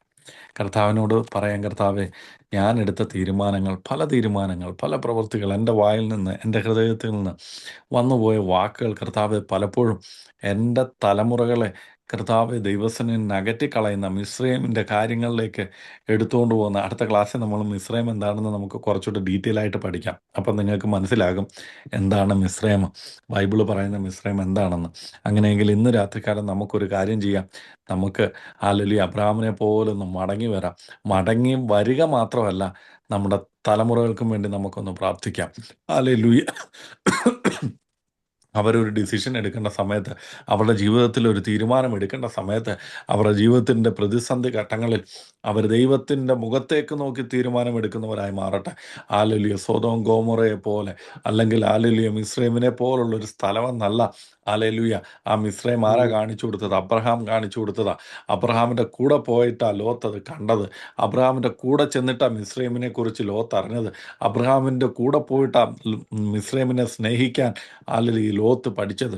അങ്ങനെയെങ്കിൽ നമ്മുടെ ഒരു തെറ്റിദ്ധാരണ മൂലം, അല്ലെങ്കിൽ നമ്മളെടുത്തൊരു റോങ് ഡിസിഷൻ മൂലം, നമ്മുടെ ജീവിതത്തിൽ എടുത്തൊരു തീരുമാനം മൂലം, ഹല്ലേലൂയ, ആമേൻ, ആമേൻ, ഈ മിസ്രൈമിൻ്റെ ശക്തികൾ, ആ മിസ്രൈമിൻ്റെ ആഗ്രഹങ്ങൾ, ഹല്ലേലൂയ, നമ്മുടെ തലമുറകളുടെ മേൽ, ഹല്ലേലൂയ, നമ്മുടെ ജീവിതത്തിൽ അത് പിന്തുടരാതിരിക്കേണ്ടതിന് വേണ്ടി നമുക്ക് പ്രാർത്ഥിക്കാം. ഹല്ലേലൂയ, ഹല്ലേലൂയ, ഹല്ലേലൂയ. നമുക്ക് പറയാം, കർത്താവേ, ഹല്ലേലൂയ, അബ്രഹാം കർത്താവെ ഒരു തെറ്റായ തീരുമാനമെടുത്തു. അത് അദ്ദേഹത്തിൻ്റെ ആത്മീയരും ഭൗതികയും സാമ്പത്തികമായ കാര്യങ്ങളിലൊക്കെ എഫക്റ്റ് ചെയ്തു. അദ്ദേഹം മടങ്ങി വന്നതുപോലെ ഞങ്ങൾ ഇന്ന് മടങ്ങി വരികയാണ്. താൻ പിന്നെയും താൻ ആദ്യം താമസിച്ച സ്ഥലമായ ബഥേലിലേക്ക് വന്നുവെന്ന് ദൈവവചനം പറയുന്നു. അവിടെ വന്നതിന് ശേഷം താൻ ചെയ്ത കാര്യം, യാഗപീഠത്തിൽ മേൽ യാഗം കഴിച്ച് ദൈവത്തെ ആരാധിച്ചു എന്നാ. Hallelujah, hallelujah. അങ്ങനെയെങ്കിൽ നമുക്ക് ഇന്ന് പകൽക്കാലം, കർത്താവെ, ഞങ്ങൾ അങ്ങേ ആരാധിക്കുന്നു, ഞങ്ങൾ അങ്ങേ സ്തുതിക്കുന്നു, അങ്ങാണ് ഞങ്ങളെ വിളിച്ചത്, അങ്ങാണ് ഞങ്ങളുടെ ദൈവം, അങ്ങാണ് ഞങ്ങളെ വീണ്ടെടുത്തവനെന്ന് ഒരിക്കൽ കൂടെ ഞങ്ങൾ അങ്ങയുടെ മുമ്പാകെ ഉറപ്പിച്ച് പറയുക. കർത്താവെ, ഞങ്ങളുടെ ജീവിതത്തിൽ വന്നുപോയ തെറ്റുകൾ, കർത്താവെ, കഴിഞ്ഞ നാളുകൾ ഞങ്ങളുടെ കുടുംബത്തിൽ വന്നുപോയ തെറ്റുകൾ, ഞങ്ങൾ എടുത്തുപോയ ഡിസിഷനുകൾ, കർത്താവെ, അത് ഞങ്ങളുടെ തലമുറകളെ ദൈവത്തിൽ നിന്ന് അകറ്റുന്നതായി മാറിപ്പോയിട്ടുണ്ടെങ്കിൽ, കർത്താവെ, ഞങ്ങളുടെ തലമുറകൾ ദൈവത്തിൽ നിന്ന് അകന്നു പോയിട്ടുണ്ടെങ്കിൽ, ഹല്ലേലൂയ, കർത്താവെ, അവർ പലതരത്തിലുള്ള, കർത്താവെ, ലോകത്തിൻ്റെ മോഹങ്ങൾക്ക് അധീനതരായി മാറിയിട്ടുണ്ടെങ്കിൽ, ഹല്ലേലൂയ, കർത്താവെ, അവർ ദൈവത്തിൽ നിന്ന് അകന്നു പോയിട്ടുണ്ടപ്പാ. കർത്താവെ, ഇന്ന് രാത്രി അവരെ മടക്കി കൊണ്ടുവരണമെന്ന് ഞങ്ങൾ അങ്ങയോട് അപേക്ഷിക്കുന്നു. Hallelujah, hallelujah. എല്ലായിടത്തും എല്ലാവരും മാനസാന്തരപ്പെടണമെന്ന് ആഗ്രഹിക്കുന്ന ദൈവത്തിൻ്റെ കരം, കർത്താവെ, ഞങ്ങളുടെ തലമുറകളുടെ മേൽ, ഞങ്ങളുടെ കുടുംബങ്ങളുടെ മേൽ, ഞങ്ങളുടെ കുടുംബാംഗങ്ങളുടെ മേൽ, ഹല്ലേലൂയ, ഞങ്ങളുടെ ഭാര്യ ഭർത്തൃ ബന്ധത്തിൻ്റെ മേൽ, കർത്താവെ, ഞങ്ങളുടെ കുടുംബ ബന്ധത്തിൻ്റെ മേൽ, ഹല്ലേലൂയ, ഹല്ലേലൂയ, കർത്താവെ, ആമേൻ, അപ്പനും മക്കളും തമ്മിലുള്ള ബന്ധത്തിൻ്റെ മേൽ, കർത്താവെ, അമ്മയും മക്കളും തമ്മിലുള്ള ബന്ധത്തിൻ്റെ മേൽ അത് റിസ്റ്റോർ ചെയ്യേണ്ടതിന് വേണ്ടി ഞങ്ങൾ അങ്ങയോട് അപേക്ഷിക്കുന്നു. ഉഡാബാല റിഗനപന ഹതുനഗർ ഹസ്തകരം പൗഡൽ ഖനക റിഗന. ഓ ഹാലലൂയ, ഹാലലൂയ, ഹാലലൂയ. അതിന് ലോത്തിനെ കുറ്റം പറഞ്ഞിട്ട് കാര്യമില്ല, പ്രിയമുള്ളവരെ. ഹാലലൂയ, ഇത് അബ്രഹാം കാണിച്ചു കൊടുത്തതാ. അബ്രഹാം ലോത്തിനെ കൊണ്ടുപോയത്. ഹാലലൂയ, ആമേൻ. മടങ്ങി വന്ന അബ്രഹാം ദൈവത്തിൽ വിശ്വാസമുള്ളവനായതുകൊണ്ട്, ദൈവിക വിളി ഉള്ളതുകൊണ്ട്, ആമേൻ, ദൈവം അവനെ തിരഞ്ഞെടുത്തതായതുകൊണ്ട് അവൻ ആ ഇതിൽ നിന്നു. എന്നാൽ പുതിയ നിയമം ലോത്തിനെ പറ്റി പറയുന്ന ഇപ്രകാരമാണ്: വലഞ്ഞുപോയ നീതിമാനായ ലോത്ത്. അവന് നീതിമാൻ ആയിരുന്നു. എന്നാൽ ലോകത്തിൻ്റെ ചിന്തകൾ വന്നപ്പോൾ, ഹല്ലേലൂയ, ആമേൻ, ഹല്ലേലൂയ, സാഹചര്യത്തിൻ്റെ സമ്മർദ്ദം വന്നപ്പോൾ, ഒരു തിരഞ്ഞെടുപ്പിൻ്റെ അനുഭവം വന്നപ്പോൾ, ഹല്ലേലൂയ, തനിക്ക് ഏറ്റവും നല്ലതെന്ന് തോന്നിയത് ലോത്ത് തിരഞ്ഞെടുത്തു. ആമേൻ, കർത്താവെ, അങ്ങനെ ഹല്ലേലൂയ, പല തെരഞ്ഞെടുപ്പിലായിരിക്കുന്ന ഞങ്ങളുടെ തലമുറകളെ ഓർത്ത് ഞങ്ങൾ പ്രാർത്ഥിക്കുന്നു. ഇന്ന് രാത്രി അവരെ റിസ്റ്റോർ ചെയ്യേണ്ടതിനു വേണ്ടി ഞങ്ങൾ അങ്ങയോട് അപേക്ഷിക്കുന്നു. ഉടവല റിഗനപന ഹതുനഗര ഹസ്തകരെ. ഹല്ലേലൂയ, ഒരുപക്ഷെ നമ്മുടെ തലമുറകൾ അവർ തീരെ കുഞ്ഞുങ്ങളായിരിക്കാം.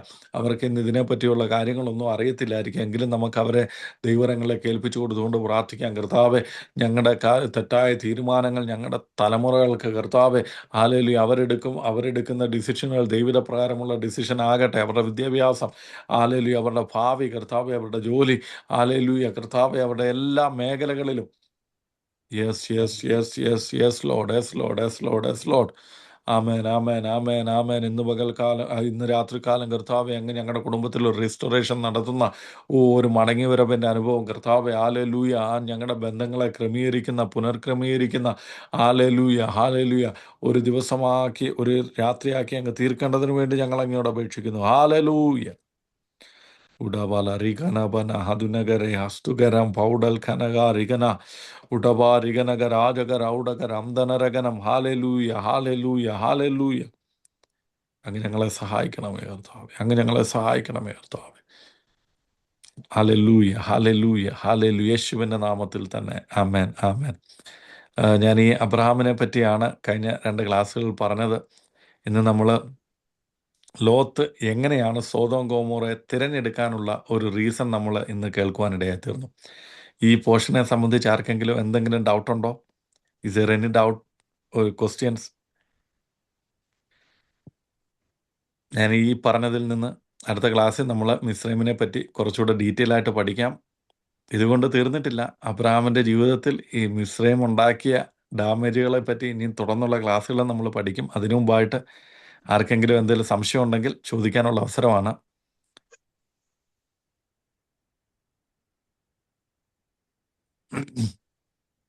ഉണ്ടോ? ചോദ്യങ്ങൾ എന്തെങ്കിലും ഉണ്ടോ?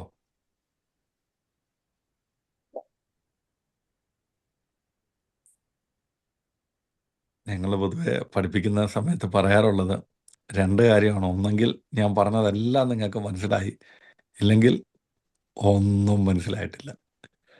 ഇതിലേത് കാറ്റഗറി മനസ്സിലായി, മനസ്സിലായി? അല്ല, ഞാൻ ഇന്ന് പ്രാർത്ഥിച്ച് നിർത്തിയത് കാര്യം ഇത് നമ്മൾ പ്രാർത്ഥിക്കേണ്ട ഒരു വിഷയമാണ്. ഇന്ന് Yes. നമ്മൾ അറിഞ്ഞൊരു കാര്യമുണ്ട്, അത് എപ്പോഴും പ്രാർത്ഥിക്കണം. കാര്യം നമ്മുടെ ഒരു തെറ്റുകൊണ്ട് എന്തോ ചെയ്യരുത്, നമ്മുടെ തലമുറ ദോഷത്തിലായി പോകുന്നത്. ആയിപ്പോരുത്.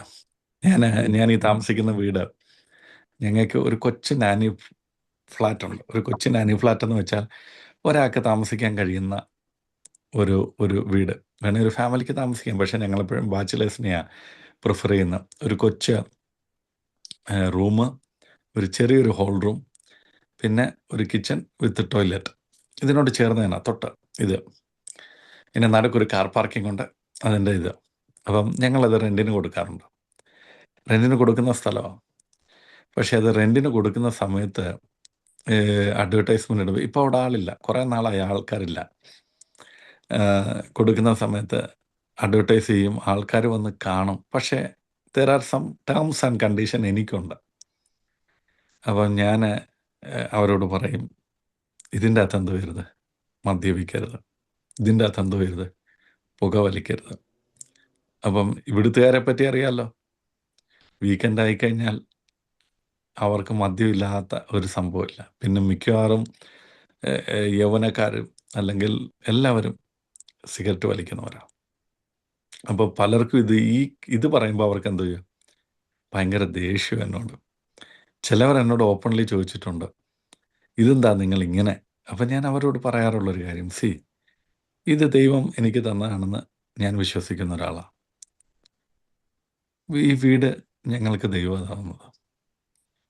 അപ്പം നിങ്ങളെപ്പോലെ മദ്യപിക്കുന്ന ഒരാൾ അല്ലെങ്കിൽ സിഗരറ്റ് വലിക്കുന്ന ഒരാൾ എന്നും പറഞ്ഞാൽ അവിടെ 3-4 പേര് അവിടെ താമസിച്ചിട്ടുണ്ട്. അവരൊന്നും മദ്യപിക്കുന്നവരോ സിഗരറ്റ് വലിക്കുന്നവരോ ആയിട്ടുള്ള ആൾക്കാർ ആയിരുന്നു. പക്ഷെ പബ്ലിക്കിൽ എന്തോ ചെയ്യത്തില്ല, നമ്മുടെ ഉപയോഗിച്ച് അവരൊന്നും ചെയ്യത്തില്ലായിരുന്നു. നമ്മളോട് സിഗരറ്റ് വലിക്കത്തില്ല, വെള്ളം അടിക്കത്തില്ല എന്നൊക്കെ പറഞ്ഞു കഴിഞ്ഞാലും അതൊക്കെ ചെയ്യുന്നവരായിരുന്നു. അപ്പം ഞാൻ അവരോട് പറയാറുള്ളൊരു കാര്യം, നിങ്ങളൊരു സിഗരറ്റ് വലിച്ചിട്ട് നിങ്ങൾ എവിടെ ഇടും? ആ കുറ്റി നമ്മുടെ കോമ്പൗണ്ടിലിടും. അപ്പം എൻ്റെ കുഞ്ഞുങ്ങൾ കളിക്കുന്ന സ്ഥലമായത്. അല്ലെങ്കിൽ നിങ്ങൾ വലിക്കുന്നത് കണ്ടിട്ട് അവർക്കിത് ഇനി നാളെ എവിടെയെങ്കിലും വെച്ചിട്ടാണെങ്കിൽ ഓക്കെ, ഐ ഡോണ്ട് ബോദർ. എനിക്കതിനെപ്പറ്റി ഇതാണ്ട് കാര്യമില്ല. ദൈവം നമുക്ക് തന്ന ഒരു സ്ഥലത്ത് ഇവിടെ നിന്ന് എന്തു ചെയ്യാൻ പാടില്ല, എൻ്റെ കുഞ്ഞുങ്ങളൊരു ദുശീലം പഠിക്കാൻ പാടില്ല. അതുകൊണ്ടാണ് ഞാനിങ്ങനെ ആ കാര്യത്തിൽ ഒരു സ്ട്രിക്റ്റ് എന്ന് ഞാൻ പറയാറുണ്ട് എന്നോട് ചോദിക്കുന്നവരോട്. ചിലവർ എൻ്റെ അടുക്ക് പറയും, you are so strict, okay, we don't want to. Okay, അതവരുടെ ഇഷ്ടം. കാര്യം അവർ വലിച്ചിട്ടൊരു സിഗരറ്റ് കുറ്റി ഇവിടെ ഇടുമ്പോൾ എല്ലായ്പ്പോഴും ഞാൻ എൻ്റെ കുഞ്ഞുങ്ങളുടെ കൂടെ ഇല്ല. അവർ സ്കൂൾ ഹോളിഡേയ്സിൽ അല്ലെങ്കിൽ സ്കൂളിൽ നിന്ന് വന്നതിന് ശേഷം പുറത്തിരുന്ന് കളിക്കുന്ന കൊച്ചു കുഞ്ഞുങ്ങളാണ്. 7 വയസ്സും 10 വയസ്സും ഒക്കെ ഉള്ള പിള്ളേരാണ് എൻ്റെ. അവർ നോക്കുമ്പോൾ ഒരു സിഗരറ്റിൻ്റെ കുറ്റി നോക്കുമ്പോൾ അങ്കിൾ ഇങ്ങനെ വലിക്കുന്നത്, എങ്കിൽ അതെടുത്ത് വെച്ചിട്ടൊന്ന് വലിക്കാം എന്ന് പറഞ്ഞ് അങ്ങനെ അവരെന്ത് ചെയ്യണ്ട, ആ ശീലം തുടങ്ങണ്ട. അതെന്നെ പഠിപ്പിച്ചൊരു വ്യക്തിയാണ് അബ്രഹാം. അബ്രഹാം ചെയ്ത ചെറിയൊരു മിസ്റ്റേക്കിൽ നിന്ന് ലോകത്തിന് മിസ്രൈം എന്ന ചിന്ത വന്നെങ്കിൽ നമ്മൾ ചെയ്യുന്ന ഓരോ കാര്യങ്ങളിലും എന്തുകൊണ്ട് ഒരു ഇൻഫ്ലുവൻസ് നമ്മുടെ തലമുറയ്ക്കുണ്ട്. നമ്മൾ പറയുന്ന ഓരോ വാക്കിനും, നമ്മൾ ചെയ്യുന്ന ഓരോ പ്രവൃത്തിക്കും അതോർക്കണം. ഞാൻ ദൈവദാസന്മാരെ ബഹുമാനിക്കുന്ന കാര്യമാണ് പറഞ്ഞത്. അത് മാത്രമല്ല, നമ്മുടെ ഓരോ ഇടപാടും കാണുന്നതും അറിയുന്നവരാണ് ആര്? നമ്മുടെ മക്കൾ. അപ്പം അവരുടെ മുമ്പിൽ നമ്മൾക്ക് ആ ഒരു ദൈവീയ സാക്ഷ്യം ഇല്ലെങ്കിൽ പിന്നെ പറഞ്ഞിട്ട് കാര്യമില്ല കേട്ടോ, അങ്ങനെ ജീവിതത്തിൽ എന്തെങ്കിലും വന്നു പോയിട്ടുണ്ടെങ്കിൽ നമുക്ക് ഇന്ന് കേട്ട ദൈവികാലോചനയുടെ മുമ്പാകെ നമ്മളെ തന്നെ താഴ്ത്തി സമർപ്പിച്ചുകൊണ്ട് നമുക്ക് ദൈവത്തോട് പറയാം, കർത്താവെ, ഇന്ന കാര്യങ്ങൾ എൻ്റെ ജീവിതത്തിൽ വന്നു പോയിട്ടുണ്ട്, എന്നോട് ക്ഷമിക്കണം. നമുക്ക് കുഞ്ഞുങ്ങളോടും അത് പറയാനുള്ളൊരു മനസ്സ് നമുക്ക് വേണം. മക്കളെ, അന്ന് അപ്പൻ അങ്ങനെ ചെയ്തു അല്ലെങ്കിൽ അമ്മ അങ്ങനെ ചെയ്തു, അത് തെറ്റായിരുന്നു. ഇന്ന് എന്നോട് സംസാരിച്ചൊരു ദൈവവചനമുണ്ട്, അതിങ്ങനെ പറയുന്നു എന്ന് പറഞ്ഞാൽ അത് കുറച്ചിലല്ല. ഞാൻ പലപ്പോഴും അങ്ങനെ ചെയ്യാറുണ്ട്. ഞാൻ പലപ്പോഴും എൻ്റെ ഭാര്യയോട്, എൻ്റെ കുഞ്ഞുങ്ങളോ അവർക്ക് കൊച്ചു കുഞ്ഞുങ്ങളാണ്. പക്ഷേ ഞാൻ അവരോട് സംസാരിക്കാൻ പറയാറുണ്ട്. എന്നോട് സംസാരിച്ച ദൈവജനം, അല്ലെങ്കിൽ ഞാനന്ന് ചെയ്തത് തെറ്റായിപ്പോയി, നിങ്ങൾ എന്നോട് അത് ക്ഷമിക്കണം എന്ന് പറയുമ്പോൾ ഉള്ളൊരു ബെനിഫിറ്റ് എന്താണെന്നറിയോ? അടുത്ത പ്രാവശ്യം നമ്മൾ എന്തെങ്കിലും ചെയ്യാൻ പോകുമ്പോൾ പിള്ളേർ നമ്മളോട് പറയും, പപ്പ അന്ന് പറഞ്ഞായിരുന്നു ഇത് തെറ്റാണെന്ന്. അപ്പം നമ്മളെന്തോ ചെയ്യും? കേട്ടു. അതങ്ങ് വിടും. നമ്മളങ്ങ് തിരിയുന്നേ. അവരുടെ മനസ്സിലും അത് പതിയും, നമ്മുടെ ജീവിതത്തിലും അത് സംഭവിക്കും. നമ്മുടെ ലക്ഷ്യം അപ്പനാണെന്നും പറഞ്ഞ് വലിയ ആളായിട്ടിരിക്കാനല്ല, അമ്മയാണെന്നും പറഞ്ഞ് ഇതല്ല. നമ്മുടെ ലക്ഷ്യം ദൈവം നമുക്ക് കുടുംബം തന്നു, കുഞ്ഞുങ്ങളെ തന്നു. അവരെ സ്നേഹത്തോടെ സന്തോഷത്തോടെ ദൈവഭക്തിയിൽ വളർത്തുക, ദൈവരാജ്യത്തിന് യോഗ്യരാക്കി അവിടെ എത്തിക്കുക എന്നുള്ളതാണ്. അതുകൊണ്ട് അങ്ങനെ ഈഗോ അടിക്കേണ്ട കാര്യമൊന്നുമില്ല. നമ്മൾ ക്ഷമ പറയേണ്ടതാണെങ്കിൽ എന്ത് ചെയ്യണം? ക്ഷമ പറയണം. ഭാര്യ ഭർത്താവിനോടാണെങ്കിൽ, ഭർത്താവ് ഭാര്യയോടാണെങ്കിൽ, മക്കൾ അപ്പനോട് അമ്മയോടാണെങ്കിൽ, അല്ലെങ്കിൽ മക്കളോടാണെങ്കിൽ അത് പറയാൻ ആദ്യമൊക്കെ ഒരു ഇച്ചിരി ഇതായിരിക്കും, അത് പ്രശ്നമില്ലെന്നേ. അങ്ങനെ പറഞ്ഞ് പ്രാക്ടീസ് ചെയ്ത് വരുമ്പോൾ നമ്മുടെ ജീവിതത്തിൽ അത് വളരെ അനുഗ്രഹമായിട്ട് വരും.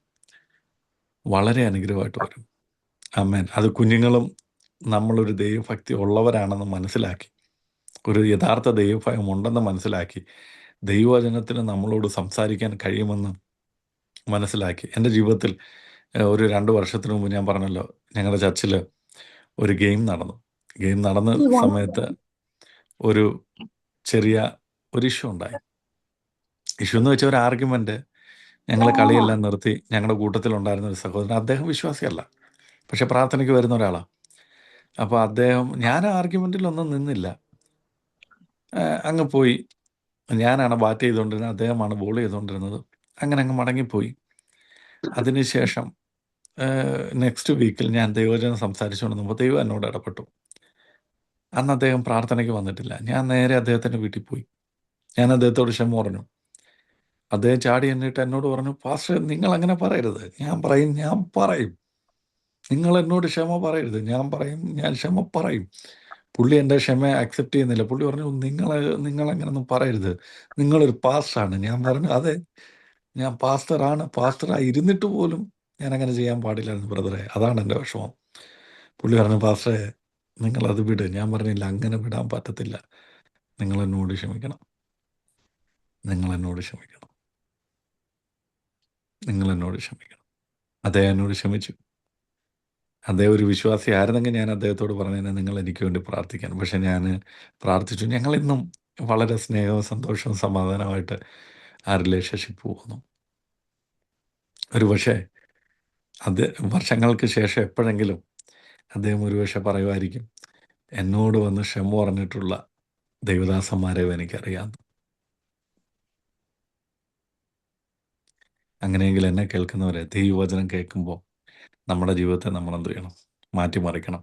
അന്ന് ഞാൻ പ്രസംഗിച്ചത് ദാനിയേലിൻ്റെ കാര്യം. അവസരം കിട്ടിയിട്ടും ദൈവത്തിന് വേണ്ടി നിൽക്കാൻ ദാനിയേലിന് കഴിഞ്ഞു. അങ്ങനെ ഒരു അവസരത്തിൽ എനിക്ക് ദൈവഭക്തനായിട്ട് നിൽക്കാൻ കഴിഞ്ഞില്ലെന്നൊന്ന് ആലോചിച്ചപ്പോൾ എനിക്ക് ഭയങ്കര സങ്കടമായി. ഞാൻ അദ്ദേഹത്തോട് പറഞ്ഞു, ഞാനിങ്ങനെ ദൈവവചനം പഠിച്ചുകൊണ്ടിരുന്നപ്പോൾ ഇങ്ങനൊരു സംഭവം എൻ്റെ ജീവിതത്തിൽ വന്നു. ഞാനൊരു ദൈവഭൃത്യനായിട്ട്, പാസ്റ്റർ എന്നുള്ള കാര്യങ്ങളുണ്ട്, ഒരു വിശ്വാസിയായിരുന്നിട്ട് എനിക്ക് ഒരു ദൈവഭക്തനായിട്ട് അന്ന് നിൽക്കാൻ കഴിഞ്ഞില്ല. അതെൻ്റെ വീക്ക്നെസ്സാണ്. നിങ്ങളുടെ കുഴപ്പമല്ല ബ്രദർ, അതെൻ്റെ കുഴപ്പമാണ്. അതുകൊണ്ട് നിങ്ങൾ എന്നോട് ക്ഷമിക്കാൻ പറഞ്ഞു. അങ്ങനെയെങ്കിൽ എന്നെ കേൾക്കുന്നവരെ, നമുക്ക് നമ്മുടെ റെസ്റ്റോർ ചെയ്യാം. മടങ്ങി വരാം. മടങ്ങി വന്നിട്ട് യാഗപീഠം പണിയാം. എന്നിട്ട് നമുക്ക് ദൈവത്തെ ആരാധിക്കാം. അങ്ങനെയുള്ള ആരാധനകളിൽ ദൈവം പ്രസാദിക്കത്തുള്ളൂ. ഇല്ലെങ്കിൽ ഇന്നും നമ്മൾ പലതിലും നമുക്കൊന്നും പറയാൻ പറ്റാത്തൊരവസ്ഥയായി പോകും. വരുന്ന തലമുറ അങ്ങനെ. കഴിഞ്ഞ നാളുകളിൽ നമുക്കറിയാം, നമ്മുടെ അപ്പനും അമ്മയൊക്കെ അനുഭവിച്ച കഷ്ടതയും പ്രയാസം കണ്ടുകൊണ്ട് അവരോട് എന്തെങ്കിലും ഒരു ഡിസഗ്രിമെൻ്റ് ഉണ്ടായിരുന്നെങ്കിൽ, അവരുടെ കാര്യങ്ങളോട് നമുക്ക് ഡിസഗ്രിമെൻ്റ് എന്നുള്ളതിൻ്റെ മലയാളം എനിക്ക് പെട്ടെന്ന് കിട്ടുന്നില്ല. അവർ പറയുന്ന കാര്യങ്ങളോട് നമ്മൾ അനുകൂലം അല്ലെങ്കിലും പ്രതികൂലമായിരുന്നെങ്കിലും, പക്ഷെ നമ്മളെന്തോ ചെയ്യത്തില്ല, പോട്ടെ വേണ്ടാന്ന് വെക്കും. പക്ഷെ ഇപ്പോഴത്തെ തലമുറ അങ്ങനല്ല. ഇപ്പോഴത്തെ തലമുറ അങ്ങനല്ല.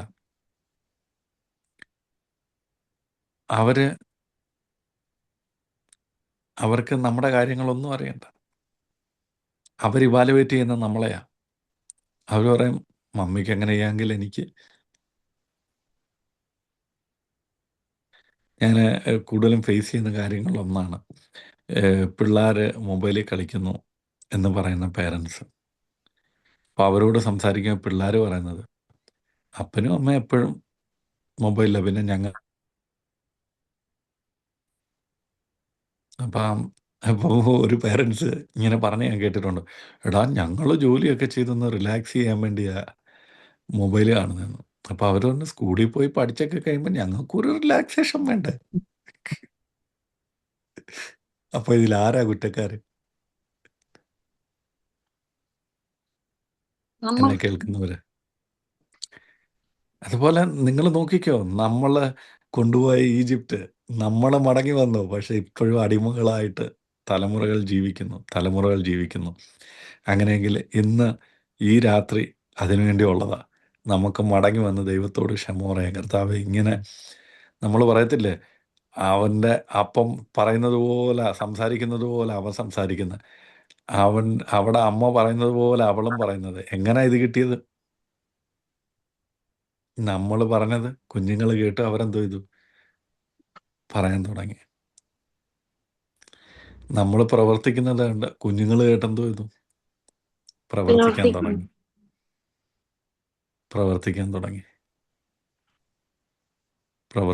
തുടങ്ങി. ഞാനിപ്രകാരം ഒരു കഥ കേട്ടിട്ടുണ്ട്. ഒരിക്കൽ ഒരു മുത്തശ്ശി മരിച്ചുപോയി. മുത്തശ്ശി മരിച്ചുപോയ സമയത്ത് അടക്കമൊക്കെ കഴിഞ്ഞ് മുത്തശ്ശിയുടെ കാര്യങ്ങളൊക്കെ റൂമിൽ നിന്ന് ക്ലീൻ ചെയ്ത് മാറ്റുമ്പോൾ കൊച്ചുമോള് പോയി മുത്തശ്ശി കഴിച്ചുകൊണ്ടിരുന്ന ഒരു സ്റ്റീലിൻ്റെ പാത്രം എടുത്ത് വെച്ചു. അപ്പോൾ പേരൻസ് ചോദിച്ചു, മോളെ അതെന്തിനാ എടുത്തു വെക്കുന്നതെന്ന് ചോദിച്ചാൽ പറഞ്ഞു, നിങ്ങൾ പ്രായമാകുമ്പോഴും ഇതിൻ്റെ അകത്ത് എന്തോ ചെയ്യാമല്ലോ എന്ന്, കഞ്ഞി തരാമല്ലോ എന്ന്. അതൊരു നടന്ന സംഭവമാണെന്ന് ഞാനിങ്ങനെ കേട്ടിട്ടുണ്ട്. ഗ്രാൻഡ് മദറിൻ്റെ റൂം ക്ലീൻ ചെയ്ത് താൻ ഉപയോഗിച്ചുകൊണ്ടിരുന്ന സ്റ്റീലിൻ്റെ പാത്രം എടുത്ത് കളയാൻ പേരൻസ് പോയപ്പോൾ കൊച്ച് അതെടുത്ത് മാറ്റി വെച്ചു. അപ്പോൾ ഇതെന്തിനാ എടുത്ത് മാറ്റി വെച്ചെന്ന് ചോദിച്ചാൽ പറയുമോ, പേരൻസിനോട് പറയാം, when you are old I can give food in that. കണ്ടോ? അപ്പോൾ എന്തോരം നല്ല പ്ലേറ്റുകൾ ഉണ്ടായിട്ടും അവരുടെ മാതാവിന് അവർ കൊടുത്തുകൊണ്ടിരുന്ന ഫുഡ് ആ സ്റ്റീൽ പാത്രത്തിൽ, അത് തൻ്റെ റൂമിൽ ആ മാതാവ് സൂക്ഷിച്ചിരുന്നു. അപ്പോൾ ഈ കുഞ്ഞ് കണ്ടുപഠിച്ചത് അതാ. അങ്ങനെ ആഹാരം കൊടുത്തിട്ടുള്ള മാതാപിതാക്കളെ, അങ്ങനെയെങ്കിൽ എന്നെ കേൾക്കുന്നവരെ, അതാരാ പഠിപ്പിച്ചേ? മാതാപിതാക്കളാണ് പഠിപ്പിച്ചത്. ഞങ്ങൾക്ക് ഒരു സെർവൻ്റുണ്ട്, ഒരു ജോലിക്കാരിയുണ്ട്. എനിക്ക് തോന്നുന്നു ഇപ്പം 6 വർഷത്തിന് മേളിലായി പുള്ളിക്കാരി ഞങ്ങളുടെ കൂടെ താമസിക്കുന്നത്. ഞങ്ങളുടെ മിക്കവാറും ഉള്ള വിശ്വാസികൾക്കെല്ലാം ഉണ്ട് ജോലിക്കാർ, എല്ലാവർക്കും ഉണ്ട്. പക്ഷേ അവരുടെയൊക്കെ വീട്ടിൽ അവർക്ക് ഒരു പ്ലേറ്റ്, ഒരു ഗ്ലാസ്, ബാക്കിയുള്ള കാര്യങ്ങളൊക്കെ ഉണ്ട്. ചിലവർ അവരുടെ തുണി വാഷിംഗ് മെഷീനെ പോലും അലക്കാൻ സമ്മതിക്കത്തില്ല. അങ്ങനെ. പക്ഷേ ഞങ്ങളുടെ വീട്ടിലുള്ള പുള്ളിക്കാരി ഇത്ര വർഷമായി, ലോങ് ടൈമായി ഞങ്ങളുടെ കൂടെ വർക്ക് ചെയ്യുന്നത്. ഞങ്ങളുടെ ജീവിതത്തിൽ ഇന്ന് വരെ ഞങ്ങൾ ഒരു റെസ്ട്രിക്ഷനും വെച്ചിട്ടില്ല. ഏത് പ്ലേറ്റിൽ അവർക്ക് കഴിക്കാം, ഏത് ഗ്ലാസ്സിൽ അവർക്ക് കുഴിക്കാം. കാര്യം എൻ്റെ കുഞ്ഞുങ്ങളെ ചെറുതായിരുന്നപ്പോൾ എടുത്തുകൊണ്ട് നടന്നവരാ. കുഞ്ഞുങ്ങളെ വാരി കൊടുത്ത് അവർ കഴിപ്പിച്ചവരാ. അപ്പോൾ പിന്നെ അവരിൽ നിന്ന് വേറെ എന്തെങ്കിലും പകരം നമ്മൾ പേടിക്കേണ്ട കാര്യമുണ്ട്? പുള്ളിക്കാരി എനിക്ക് തോന്നുന്നൊരു 2 വർഷത്തിന് മുമ്പ് ഇവിടുന്ന് പോയി. ജോലിയൊക്കെ വിട്ട് മതിയാക്കി. കുഞ്ഞുങ്ങളൊക്കെ ഹൈസ്കൂളിലേക്ക് പോകുന്നു, അതുകൊണ്ട് എനിക്ക് വീട്ടിൽ പോകണമെന്നൊക്കെ പറഞ്ഞ് പോയി കഴിഞ്ഞ് 2 മാസം കഴിഞ്ഞാൽ പിന്നെയും പറഞ്ഞില്ല, ഞാൻ തിരിച്ചു വരികയാണ്, നിങ്ങളിവിടെ ഉള്ള കാലത്തോളം നിങ്ങളുടെ കൂടെ നിൽക്കും എന്ന് പറഞ്ഞ് അവർ തിരിച്ചു വന്നു. അപ്പം നമ്മളെ കണ്ടൊരു ദൈവസ്നേഹമുണ്ട്. ഞാൻ എൻ്റെ കുഞ്ഞുങ്ങളെ അത് പഠിപ്പിച്ചിട്ടുണ്ട്. ഞാൻ എൻ്റെ കൂട്ടുവിശ്വാസികളെ അത് പഠിപ്പിച്ചിട്ടുണ്ട്. ഞാൻ എപ്പോഴും അതെൻ്റെ കൂട്ടുവിശ്വാസികളോട് പറയും. അതിനുശേഷം ഒരുപാട് പേരത് അങ്ങനെയുള്ള സമ്പ്രദായങ്ങളൊക്കെ നിർത്തി. കാര്യം അവരും മനുഷ്യരാ. അവരിവിടെ ഒരുപക്ഷെ എന്നല്ല ജോലി ചെയ്യാൻ വന്നിരിക്കുന്നത്. അവർക്കൊരു നല്ല സാമ്പത്തിക സ്ഥിതി ഉണ്ടായിരുന്നെങ്കിൽ നമ്മുടെ കീഴിൽ വന്ന് ജോലി ചെയ്യുമോ? നമ്മളൊക്കെ പലരുടെയും കീഴിൽ ജോലി ചെയ്യുന്നവരല്ലേ. അപ്പം നമുക്കൊക്കെ മറ്റുള്ളവരെ നമ്മളെന്ത് ചെയ്യണം? ബഹുമാനിക്കണം, സ്നേഹിക്കണം, കെയർ ചെയ്യണം, നമ്മളോട് സ്നേഹത്തോടെ സംസാരിക്കണം. പക്ഷെ നമ്മളോ മറ്റുള്ളവരോടോ അങ്ങനെ ചെയ്യുന്നില്ലെങ്കിൽ ഇതൊക്കെ കണ്ടു വളരുന്നൊരു തലമുറയുണ്ട്. ഇതൊക്കെ കാണുന്നൊരു ദൈവമുണ്ട്. ദൈവജനം അതുകൊണ്ടാണ് പറയുന്നത്, കാണുന്ന സഹോദരനെ സ്നേഹിക്കാത്ത നീ പിന്നെ കാണാത്ത ദൈവത്തെ എങ്ങനെ സ്നേഹിക്കും? നമുക്ക് ആ സ്നേഹം കഴിയുന്നില്ലെങ്കിൽ പറ്റത്തില്ല. നമുക്ക് പറ്റത്തില്ല. നമുക്കത് കഴിയത്തില്ല. അങ്ങനെയെങ്കിൽ നമുക്കും പറയാം, നമ്മുടെ ജീവിതത്തിലുള്ള മിസ്രൈമിനെയൊക്കെ മാറ്റിക്കളയാം. ആ നമ്മുടെ തലമുറകളെ അവരുടെ ജീവിതത്തിൽ മോഹങ്ങളായി അവരുടെ തീരുമാനങ്ങളെ ആകൃഷ്ടരാക്കാതെ സഹായിക്കുവാൻ ദൈവം എല്ലാവരെയും സഹായിക്കട്ടെ. നമ്മൾ ഓൾറെഡി പ്രാർത്ഥിച്ചു. എങ്കിലും ദൈവാത്മാവ് പ്രേരിപ്പിക്കുന്ന ഒരാൾക്ക് പ്രാർത്ഥിക്കാമോ? അങ്ങനെയെങ്കിൽ പ്രാർത്ഥിച്ച് നമുക്ക് ഇന്നത്തെ ഈ സെഷൻ അവസാനിപ്പിക്കാം. അടുത്ത ആഴ്ച നമുക്ക് കൂടുതലായി ഈജിപ്തിനെ പറ്റി, ആത്മീയമായിട്ടും ലോകപരമായിട്ടുള്ള കാര്യങ്ങളെ പറ്റി കൂടുതലായിട്ട് പഠിക്കാം. ആരെങ്കിലും ഒരാൾ ദയവായി പ്രാർത്ഥിച്ചാലും. ഹല്ലേലൂയ, ഹല്ലേലൂയ, ഹല്ലേലൂയ, ഹല്ലേലൂയ. സ്തോത്രം കർത്താവേ, സ്തുതിക്കുന്നു അപ്പാ, സ്തുതിക്കുന്നു, സ്തുതിക്കുന്നു, സ്തുതിക്കുന്നു. നല്ലവനെ, വിശ്വസ്തനെ, കരുണാസമ്പന്നനെ, അപ്പായുടെ പാദപീഠത്തിൽ ഇരുന്നു കൊണ്ട് വചനം പഠിക്കുവാൻ ഞങ്ങൾക്ക് ലഭിച്ച ദൈവകൃപയ്ക്കായിട്ട് സ്തോത്രം ചെയ്യുന്നു.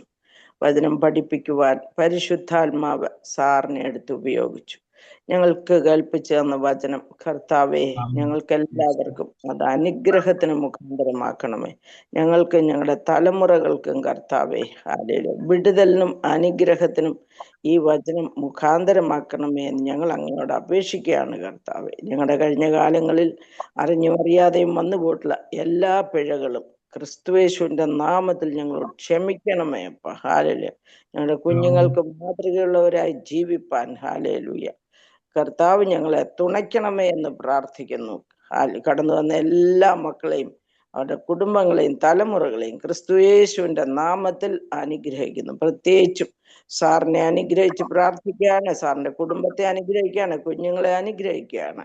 ഹല്ലേലൂയ. ഞങ്ങൾക്ക് വെളിച്ചം പ്രകാശിപ്പിക്കുവാൻ തക്കവണ്ണം വചനം തന്ന് ഞങ്ങളെ ധന്യരാക്കുവാൻ കർത്താവ് എടുത്ത് ഉപയോഗിച്ചല്ലോ കർത്താവെ. ദീർഘായുസ്സും ആത്മനിറവും കൊടുത്ത് ഹല്ലേലൂയ കർത്താവ് കാത്തുകൊള്ളണമേ എന്ന് പ്രാർത്ഥിക്കുന്നു. ഹല്ലേലൂയ.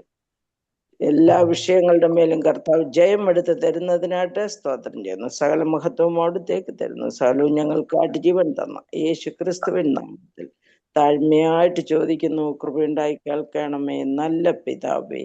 ആമേൻ. ആമേൻ, ആമേൻ. സ്തോത്രം, സ്തോത്രം. ആമേൻ, ആമേൻ. തുടർന്നും പ്രാർത്ഥിക്കുക. എല്ലാവരും ദൈവം ധാരാളമായിട്ട് അനുഗ്രഹിക്കട്ടെ. ഓർക്കുക, ഈജിപ്തിൽ നിന്ന് നമുക്ക് മടങ്ങി വരാം. നമ്മുടെ തലമുറകളെ അതിൽ നിന്ന് വിടുവിക്കുവാൻ ദൈവം സഹായിക്കട്ടെ. Thank you. Praise Lord, ആ. സ്തോത്രം. താങ്ക് യു സാറേ.